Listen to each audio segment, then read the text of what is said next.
Hello, everyone, and welcome back to the Stronger Everyday podcast with your host, Caitlin. And Nolan. Welcome back to another episode this week. So, today's episode is kind of going to be a fun one, I think. Well, a little bit. Fun, but fun. Yeah, I guess fun. I've never really seen or heard people really talk about much.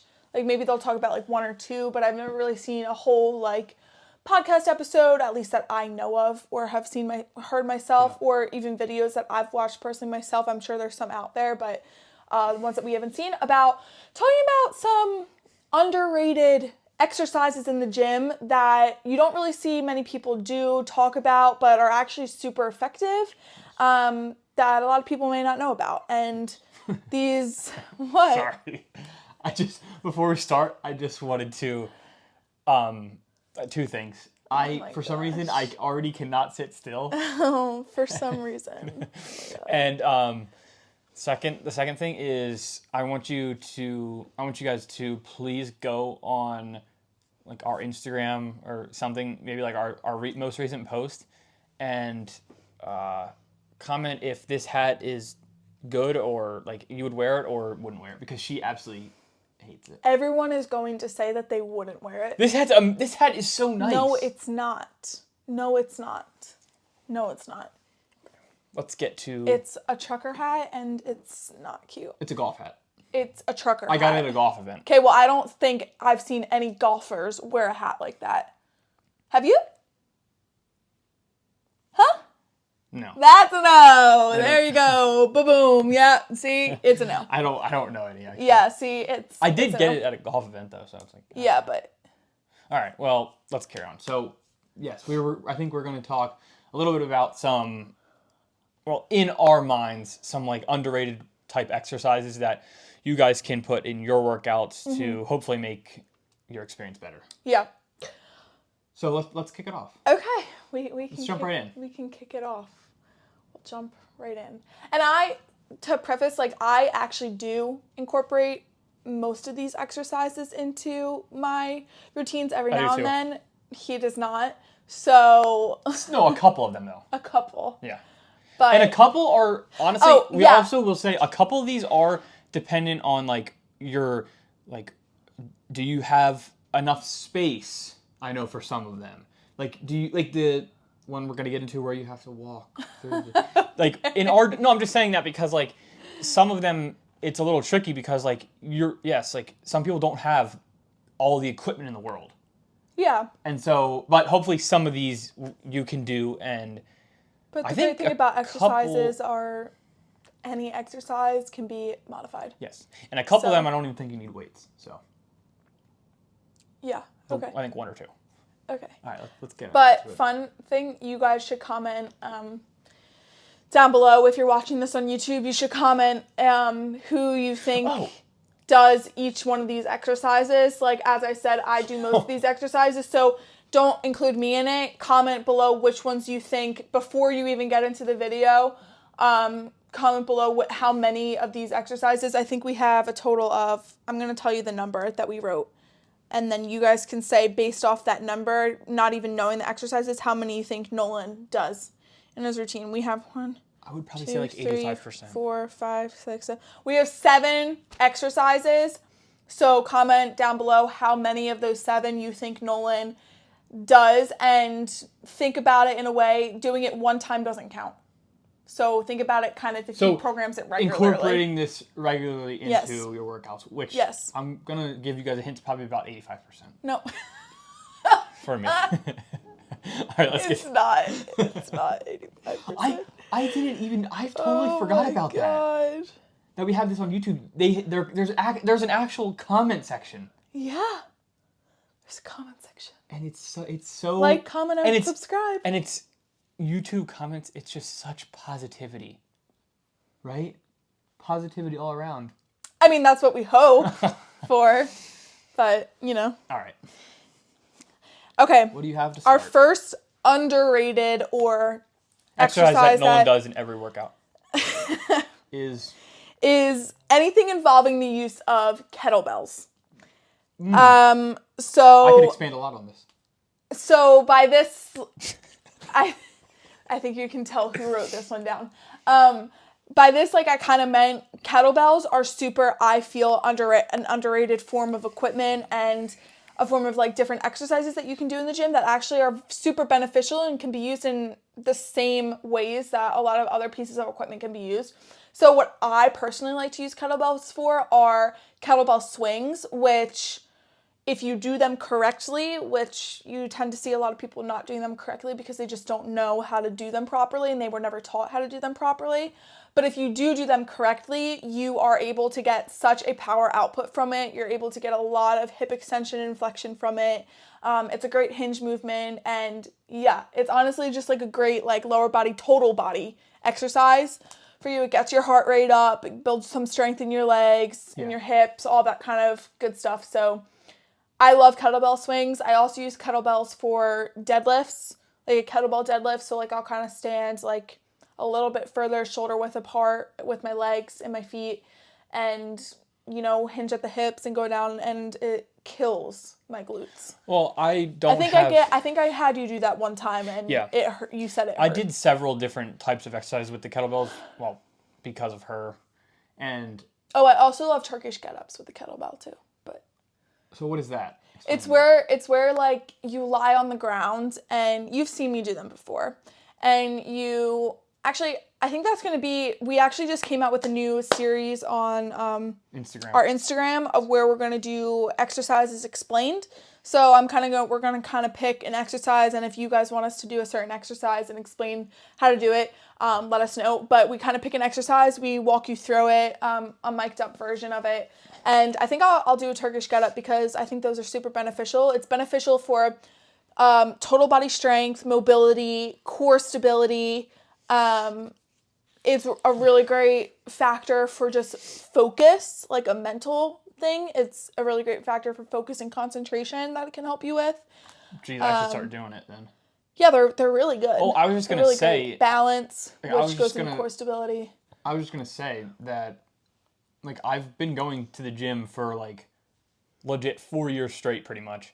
And I barely have touched, like, any kettlebell type things. And there's just so much potential. Like, there is. Potential different exercise that you can do with them. And you can use them for just about anything. I know. And, like, I really do want to, like, I really should start incorporating at least some type of movements because I don't right now. And, like, yeah, there's just so much you can do with them. Yeah, definitely. And I know you like them. I mean, I don't necessarily, I'm not saying go and make, like, your whole workout have to be, like, all kettlebell, but you can start incorporating that kind of stuff. Yeah, just, I think, like, they're, like we just said, like, they can be used for really almost any type of exercise that you kind of want to do. And they just kind of sit there on the racks, and, like, some gyms don't even have them. Like, some gyms don't. Like, our gym only has, like, a select amount, and they don't even have a matching set for some of the weights. Like, they just have, like, one singular kettlebell and a weight. Like, I think they have, like, the lighter ones, but then they have a 50-pound one, but they only have one. So it's kind of like... That's kind of frustrating. Yeah. Because, I mean, I don't know. It's frustrating because some of the movements, like, you would want to, but if your gym does have them, then I would definitely maybe look up some videos or wait until we come out with a little tutorial. Yeah. And start incorporating them into your workouts. Definitely. Okay. So that's the first underrated exercise. Make sure to comment down below who. So this next one kind of you can use kettlebells with, and I actually prefer to use kettlebells for this next exercise. Farmer's carries or farmer's walks, whatever you like to call them. Basically, you know, if you've seen people walking a certain distance in a gym or wherever you are, and they either have kettlebells or dumbbells in their hand and they have them side to side and it's really heavy weight and they're just walking, there's actually a purpose to that exercise, and it's for your core stability and your grip strength, which is very important as you progress further in your lifts that a lot of people tend to neglect. So yeah, farmer's carry is definitely underrated in my opinion. And for like, I just thought about this, like farmer's carries and like talking about grip strength, that will help you for like anything with like hanging, like pull-ups, hanging leg raises, chin-ups, like any of that kind of stuff. Yeah. Because the more, I mean, half of the time you're falling because you're dropping off because you can't hold on anymore. Yeah. And you could do probably a couple more reps. Yeah. So I never even thought about 100%. that. But yeah. Yeah. And it is nice. I also cracking my back. I also just love doing it. I don't know why, but like the heavy weight makes me feel good. Yeah. It makes you feel confident and like strong, and like sometimes you need that. Sometimes you need some of that. But this is one of the exercises that I was kind of saying might be in terms of like what you have access to. Well, it might be hard because like, and it's hard for us. Like the gym we go to now at school it's very tight. Like there's not much room to walk. There's not much room to do like, and like the section for like warming up and doing like core, like they have a little mat. Like it's not big enough. It's not like you can like walk across the gym. Yeah. But I know both of our gyms at home, it's very they have like a nice turf section. And I know I'm sure a lot of college students are watching this. Like a lot of campuses do have that kind of stuff. Yeah. Like I remember seeing videos from like other schools that have bigger gyms than. Yeah, I mean Penn State has a lot of them. We also don't lift on campus, so. Yeah, we don't. We lift off campus, so that's on our part. That's our choice. Our choice, but yeah. So if you don't have that ability, honestly, if you're just looking to work on grip strength, and it still can work your core too, just stand there at a rack and hold some dumbbells or kettlebells in your hands that are heavier, and just set a timer on your phone for however long you want, and you can also work on it. You can also do like sometimes I do this for grip strength and like just forearms, and like you'll get a pretty nice pump with it. Is holding I usually do like 30 to 35 pounds dumbbells, and literally just slowly curling the wrists, like holding it down by your side, and then slowly curling your wrists. Do those burn. 20, 30 reps. Those and burn. Yeah, you just get a crazy forearm pump, and it definitely helps with grip strength and like. Also, a lot of people the wrist. Like it's such an easy thing to get to hurt. I know you have problems with it and stuff. Well, the wrist it's just because there's not. If you think about it, what's really there? I know, but like when you do that, that's building it up a little bit. Yeah, it is because your tendons run down from it. But yeah, like the wrist is like a pretty dainty area of your body can be easily injured. So yeah, farmers walks and farmers carries. I think that was a good one. Yes, definitely. Oh. The next one, decline press, barbell, dumbbell. Yeah, I guess we're giving it away, but that's why I said before the video. You're right. I put this down just because, like, I feel like so many people go in the gym and are hitting, like, flat bench or flat dumbbell, and then incline bench and incline dumbbell, and I literally never see people. We have, I think, 1 or 2 decline barbell machines at our gym, and I never see people using it. Yeah. Like, I never see people using them, and it's just as effective as doing incline dumbbell press. Mm-hmm. I mean, it's literally... It just works different parts of your pecs. Yeah. That's all it does. But it's still a really good exercise, and sometimes it can be a little tricky with setting it up, and if you don't have a spotter or like a partner... with dumbbells, with dumbbells, then you could kind of hurt yourself a little bit if you don't. Well, yeah, only because like if you're going like super heavy on them, it's kind of hard to get in that position, that starting position where you're up, and then like to like have to throw it back and then putting them down. Like it's kind of like it's hard if the dumbbells are super heavy. You kind of just have to drop it. Yeah, but then you risk hurting your shoulder and ripping your shoulder out. No, but just like I'd be doing it laying back and just drop from like all the way up top. He's very, oh my God, he's very, What? He likes to drop and slam a lot of weights in the gym. And I tell him all the time, I go, when we have our own gym one day, are you going to like people treating our equipment like this after we spend all the money on it? Weights are supposed to be thrown around. No. Don't It's not to throw around the weights. Like, they're not supposed to be thrown around, like slamming them. Yeah, but you can't expect them not to be dropped and stuff. that's not what I mean. I drop weights too, but I don't freaking like slam it. Like when he benches on barbell, he'll freaking just like slam it back. I want to make sure. And it makes no noise. You know what he does when he comes to the, because at home I work out at LA Fitness because that's the only gym that's kind of like decent around me. Stink. Sorry. Yeah, it stinks, but that's the only one that's semi-decent. No, they're but racks. They stink. The racks stink. Yeah. In his mind, they stink because they're rubber. They're not metal, where the holders are for it. So he slams the bar back every single time because that's what he does, and it flies off. It bounces off because it's rubber. Yeah, so you're throwing a metal bar into a bouncy ball. And then it's literally bouncing off, and but you don't need to have you don't need to do that. Like, have control. Have control. No. Yes. When I'm bench pressing 200 and freaking 60 pounds, I'm not gonna gently put it back and just let it drop. No, you have to make sure it hits the back and let it go. Yeah, but you don't need to like slam it back. And let's be honest, if you're benching a lot of weight, normally you're going to have a spotter there with you to help you even re-rack it. Yeah. So therefore, you don't need to be slamming it back. Anyways, on this episode of Debates with Caitlin and Nolan. Whatever you say. Yeah, we do. We really need to make that an episode of just like a couple of topics. We need our viewers to tell us what they want us to debate. Yeah. Because I don't want to pick something and then it just be like us debating it, because that's just like boring. Like, I want them to pick a topic and be like, you guys should debate this, because they think that we're going to have different views on it. Well, now you got 50 things to put in the comments, so head over. Let us know. Anyways. Maybe you'll be in the next video. So yeah, decline presses are super, we find, underrated. Not underrated, but yeah, underrated, I guess, because like they're just it's just something that you just don't see people doing. You don't see people posting it. You don't, at least on our end. The reason I put it in there was because like you don't see people doing it as much as flat press and incline press, and it's just as effective as those. Yeah. It works the same muscle. Relatively the same muscles. Well, it's working the same muscle, just the different part of the muscle, because your pecs are a large muscle group. Yeah. It's a large muscle. So don't neglect it. Yeah. All right. Next one, Pendlay rows. So if you don't know what a Pendlay row... I'm trying to think of what a Pendlay row even is. I forget. Oh, we just did the other day. You're... Oh my God. I have so many words to say to him. So many good words. Call him...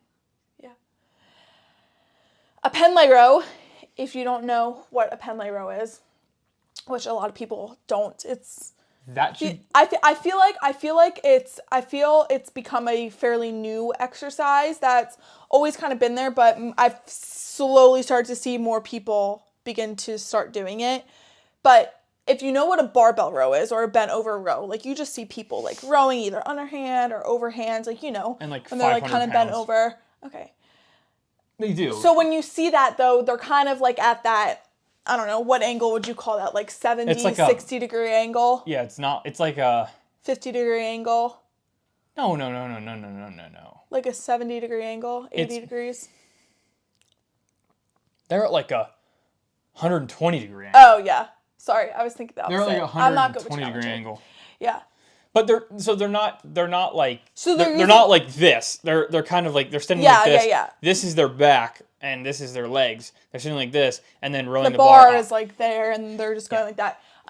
So but when you're using you see, a lot of so when you see that, when you're in that type of form, you get a lot of momentum use, or towards the end at least you get tired so that you start to use a little bit more momentum. And by momentum we mean like using different areas of your body, such as different muscles, to get that weight up, because the muscle that you're actually trying to work can't do it itself any longer. It needs help from other muscles. Usually people start using their legs. Yeah, so they start using their legs for the power. It's just like on bench, think of it as bench press when like people use the leg drive to help them get the weight up. Well, we're not saying this is a bad exercise though. No. I'm just was trying to explain in the perspective of the difference between that, like a normal barbell row, and a Pendlay row, because people can look at that and be like, well, what's the difference? So a Pendlay row, you're actually at 90 degrees or close to 90 degrees. You really kind of want to aim to be around that like 90 degrees area. So you're pretty 90 much to 100 degrees you're pretty is much where like bent over. Your upper body is parallel to the ground. yes, yeah. And you're really like The bar squeezing your core, like pulling your shoulders making back. sure you're stable. Yeah. And then just you can Pushing the belly button to the spine to not have that lower arch in the back, but so that you don't make it a lower back exercise because it's meant to be an upper back, trapezius, rear delt exercise, rhomboids, all those kind of muscles back there. That's what it's meant for. So how you do it is you start on the ground with the barbell flat on the ground, and it would be set for a deadlift or an RDL if you were doing that. And all you do is you just overhand grip and like kind of wide, like a little bit wider if you want to target that rear delt more, if you want to target that middle back more, a little bit closer. But anyways, you just pull it up to your chest and then you put it back to the ground, pull it up to your chest, and you're not moving anything else. Like you should be at that parallel formation, 90-degree formation the whole time you're completing this exercise. So it's going to be a little shock to the system for people that are used to doing a little bit heavier weight on like barbell rows. Yeah. Because you're not going to be able to do as much weight on this as you would think you could on barbell rows. But you can eventually get there, obviously, if you keep training it. Because it's really just isolating your back and like making sure that you're taking your whole entire body out of it except your back. And yeah, did you say like sometimes like pause at the top a little bit too? Yeah, like you can pause. You can do whatever you want for that. But or if you're trying to go like a little heavier, then just right up and we just did the other day. We really like it. So. Oh yeah, I love pendlay rows. I've been doing them for about almost a year now. And I really like them. But I also do both though. Like I do the bent over rows and there's different there's different reasons for both things. Because there's also you do want to make a point sometimes to train with heavier weight and like that's not a movement where you really are going to be pushing heavy. You'll kill your back because your form will just go. Yeah. You also could use a belt too with that move with the pendlay rows just for like some more support too. Yeah. Just to stay real sturdy. Yeah, but try and not use a belt. Try and get the form right and build yourself up there. You would say that. That's what science is. Okay, so pendlay rows. If you haven't tried them, try them out because they're really good and they burn. That'll probably be another explanation video on Instagram. Yeah. All right, we can do one on that. Okay. Next one is glute hyperextensions. Again, I put this on the list. I love working glutes. I pretty much hit them every other day. Oh my god, no we didn't. Anyways. Take it away. No, you talk about them. You know what they are. Glutes? You talk about them. You know what glute hyperextensions are? Yeah. That's the one you kick back? Huh? Like the kickback one? No. The side one? No. It's where you lay on the machine and you flop like down and up. Oh, that one. I keep forgetting what these exercises are. It's hard to picture them. Because you never do them.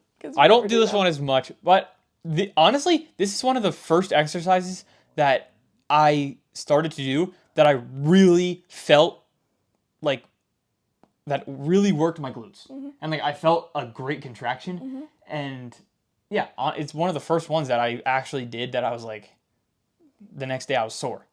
And so it's pretty much a little, I don't even know how to describe the machine. It's not a machine. It's just a piece of equipment. I don't even know. It's a piece of equipment where you are pretty much. It's set in an angle. You're standing on it, and then you're resting kind of your midsection on like a pad, and then your legs. Yeah. Your lower body or your upper body would be hanging over and going. Basically. Yeah. Yeah, like you. It's hard to describe. It is hard to describe, but like people use them a lot for back extensions. Yeah. But to target your glutes on them, you put your feet out a little, you turn them out a little wider to the side, and then you keep a rounded back to really focus on squeezing those glutes, and you don't come up all the way. You only come up to where you feel that stretch in the hamstrings and the glutes. Yeah. And you can if you concentrate on it and concentrate just mind muscle connection on your glutes, you'll be able to feel it every time. Oh, 100%. I actually feel it a lot in my hamstrings because I'm pretty quad dominant. So when I do this, it absolutely wrecks my hamstrings as well as my glutes. Yeah, it really does. I feel it in my hamstrings too sometimes. Yeah. I mean, and I don't even, that's so sad. I don't even really use weight on it. I'll use a 25 sometimes, like a 25-pound plate, but. It adds up. They get hard. I know, but I'm just saying that because like No, I know. I'm you just see saying. people doing that with like. Well, because you don't train glutes ever. So maybe if you started training glutes, we wouldn't have this issue. Yeah. All right. She's got a point. More often. But yeah, I would say that's pretty, I think that one's pretty popular compared to the other ones we've talked about so far.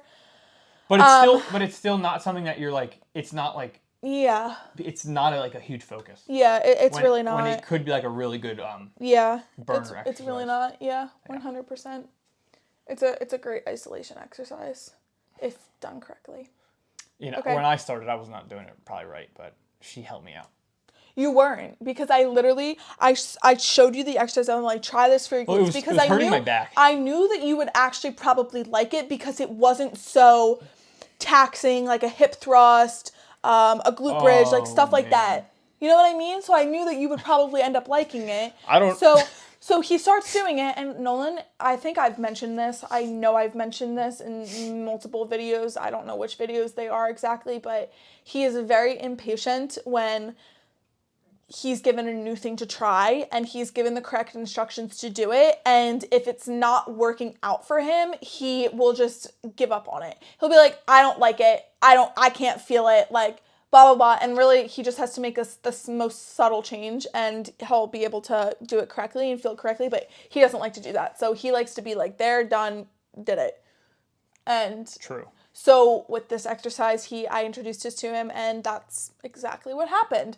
I don't feel it. It hurts my back. Gee, Nolan, I wonder why it hurts your back so much. Maybe it's because you didn't round your back and not go all the way up and extend into your lower back. Like I told you. Like that mind-muscle connection wasn't there yet. Yeah. But I had to just keep doing it. No, like don't start out with no weight and just, you'll get it. Yeah. Okay. Okay, we have like 2 more here. The next one is front squat. You've never done front squat. I don't think I've ever seen you do front squat. Just a useless, worthless my gosh. Piece of junk. That's okay. No. Literally, that's not true. Tell us that why. Is so not true. Tell us about it. Why do you like it? Because I'm gonna be honest. I don't. Okay, well, answer me this. Where do you feel? If you were to do a front squat, where do you think that you would feel it most? Feel the pain? Okay, it's not pain. The stretch? Yeah, like just the muscle working. If I did front squat, I probably would feel it right in my knees. They probably would be broken. My gosh. So I can't stand you sometimes. I really can't. They honestly, they would be broken. I really can't. So explain to me, where do you feel it? Front squat is a pretty quad dominant exercise because you have the weight in front of you. Yeah. So normally with exercises, if you have a weight kind of geared towards the front of your body, it's going to pull you forward, meaning that it's going to direct your quads. But if you have a weight that's behind you or on the opposite side of your body, it's going to pull you back more and activate your glutes a little bit more. Anyways, that's what front squat is, pretty quad dominant. But I think I like front squat because I get a good quad exercise in it, and it's nice to kind of switch up from back squat, and also it's very taxing on my core. Very taxing on my core. I have done which is a good thing. I've done it a few times. Yeah. And it's I sweat more doing that than I do barbell squat. Even though I'm doing barbell back squat, yeah. Even though I'm doing like a much less weight. Mm-hmm. So I don't know why, but it is tough. With front squat too, if you do like have any shoulder pain or situations like that, sometimes back squat can be like really uncomfortable for people with shoulder injuries because you're stretching, right? You're holding the bar like this. So you're stretching that shoulder back. So that can kind of be uncomfortable. So front squat's a great alternative to do. And front squat's nice because you can do you can hold the bar in like 2 different ways. You can hold it like just across your chest like this, or you can hold it like with your fingers, like extend it like this. What do you do? I personally hold it like this only because I have wrist issues. So I actually want to invest like they're a lot of money. They're not a lot of money, but I want to buy a pair of those straps that you can use, and basically you put them on the barbell and you hold them like this. So like you're like in a neutral grip. Okay. You just hold them and the bar rests on your shoulders like a front squat and you front squat. Oh. But it's not like this. It's like this because this is technically the way you should be doing it necessarily. But honestly, whatever works for If you. you can do it this way, you should be an Olympic athlete, because I don't know how anyone goes like this. I could never. That's because you just need to stretch. I could never do. That's the extent of you. Oh, that's another thing. I could never power clean because I could never get this down. The catch. Because you need to stretch. Thing, I could never get it down. I also. Okay, we're gonna power clean. Both of these things. I'm gonna show you how to power like clean. This. Sorry if that was really loud. I hit the mic. But if like this or whatever, I can't. I don't even know how you Like do that. that one bothers me because it really digs into my shoulders up here, and I'll be bruised for days on my delts because of that. You know what? I'm bruised because the other day we did hip thrusts. I literally have a bruise.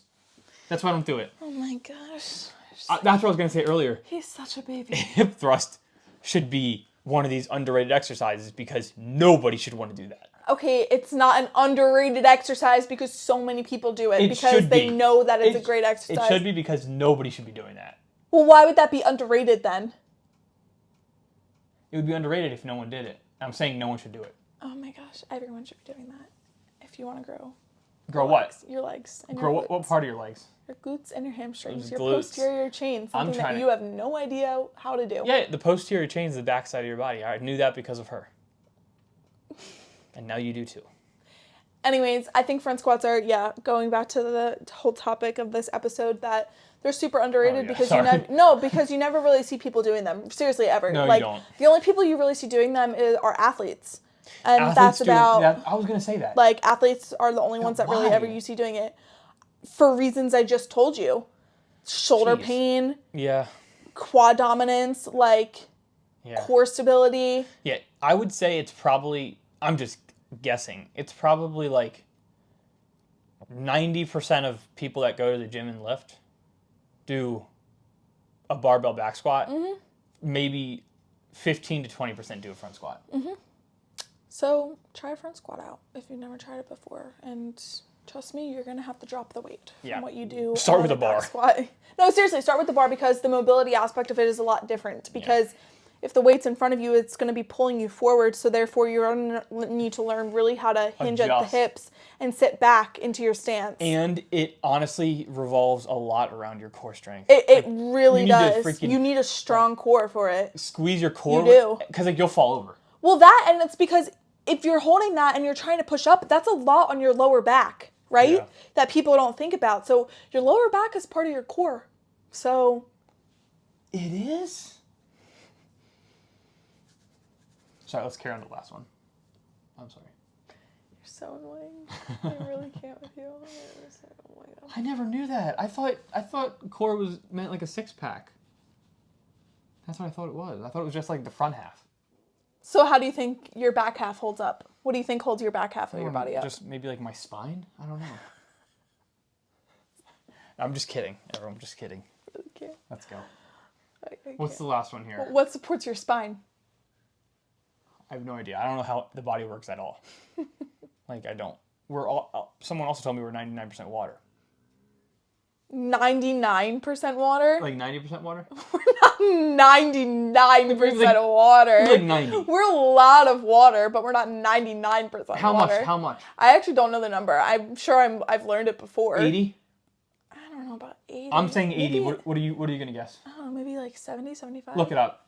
All right, I'll look it up right now. I know we have learned this. I think it's how like 80% much of our body is water.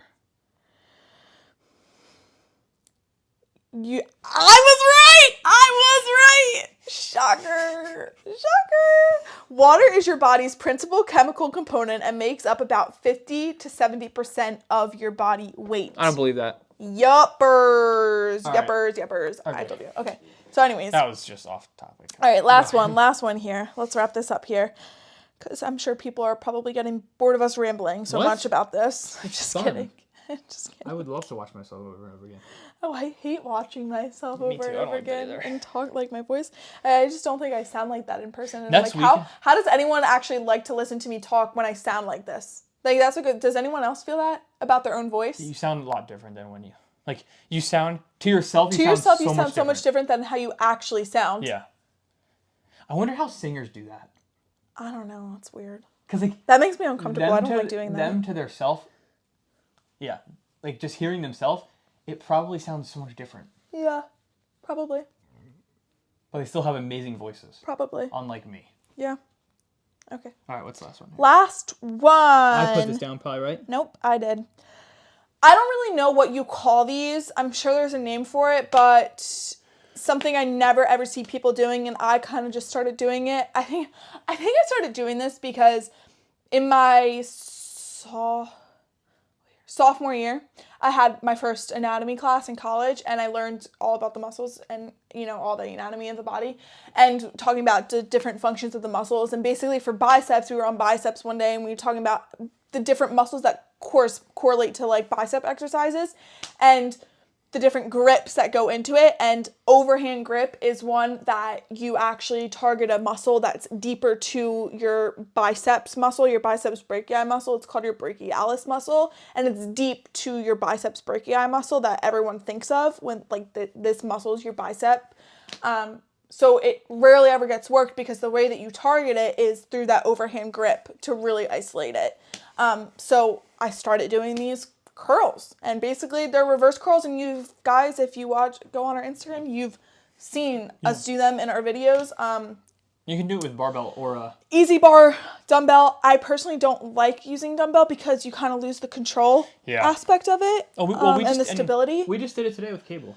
Yeah, you can do it with cable, which works out well. So basically you just have the bar, rotate your elbows in, flex your wrists down in a neutral position, and you just pull up like that was a lot of steps. Slow that down for me. It was 2 steps.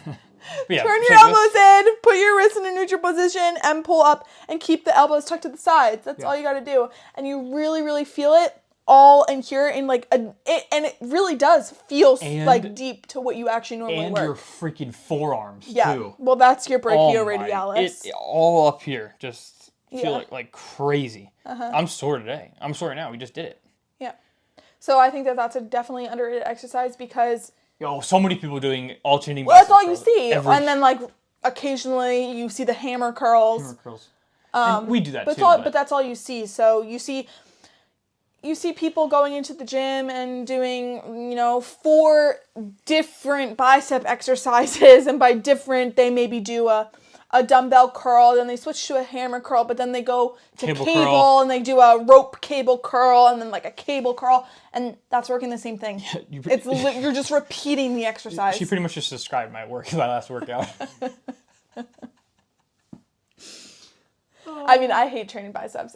I absolutely despise. We'll literally do 2 biceps. She'll be like, all right, let's go walk. Oh my gosh, because it hurts. Just like you despise training glutes, that's how I feel about biceps. I love it. Hip thrust every other day. Just get me on that bar. Get me under that bar. Every other day. I barely could get it over. We did it the other day. I barely could get it over my legs. Because you picked the thickest bar. Well, I thought it would give us a good, I don't know. I thought it would just help. I don't know why I did that. But I thought it would be better. I'm going to sneeze. The person who never does hip thrusts in their life. Bless you. Dang it.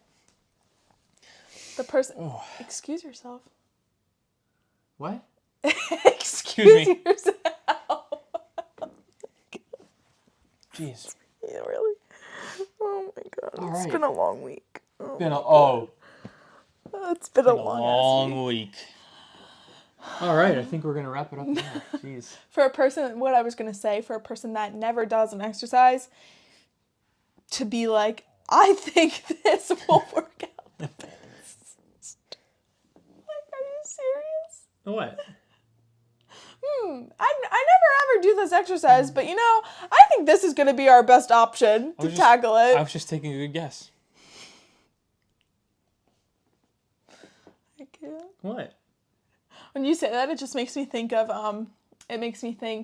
when we talk about like testing, would you rather like have a true or false or a multiple choice with 4 answers? And me, like, yes, my odds are worse, but I would rather have 4 answer choices than a true or false. And Nolan's because Nolan goes like, I'd rather have true or false because that's a 50-50 shot over a 25% shot. Yeah. And like, yes, that makes sense. But in my head, I'm just like, I feel as though I would question myself less if I had 4 answer choices rather than 2. Just pick C and we good. Pick C. You can tell. When in doubt, see it out. You can tell I'm done. Oh, well, we're both kind of done with going to class. Yeah. All right. Well, hopefully those exercises helped you out. Hopefully we gave you some new ideas. Yeah, new ideas to incorporate in your workouts, and let us know how they went, and I guess we will catch you guys in the next episode. Yep. But we hope you like us. I don't know.